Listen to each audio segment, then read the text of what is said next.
Buntut serangan ke Hamas di Palestina, Israel mendapatkan kecaman dari berbagai negara.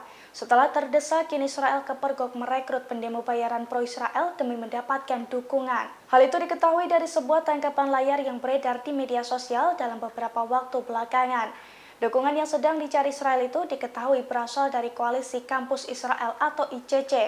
Dalam tangkapan layar tersebut, Israel mengajak para mahasiswa untuk menghadiri aksi demonstrasi pro-Israel, yang mana demo tersebut rencananya akan dilaksanakan pada tanggal 14 November 2023 mendatang di Washington DC, Amerika Serikat. Bukan cuma-cuma para mahasiswa yang bersedia mengikuti acara tersebut, ICC menjanjikan sekitar $250 atau setara 3,9 juta per orang. ICC berdalih bahwa uang tersebut diberikan untuk mengganti biaya perjalanan dan mahasiswa hanya perlu mengisi formulir singkat yang disediakan. Diketahui unjuk rasa tersebut diperkirakan bakal menjadi salah satu aksi bela Israel sepanjang sejarah karena mengajak banyak mahasiswa. Aksi ini juga disponsori langsung oleh Federasi Yahudi Amerika Utara dan juga Konferensi Presiden Organisasi-Organisasi Besar Yahudi Amerika.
Download Tribun X sekarang, menghadirkan lokal menjadi Indonesia.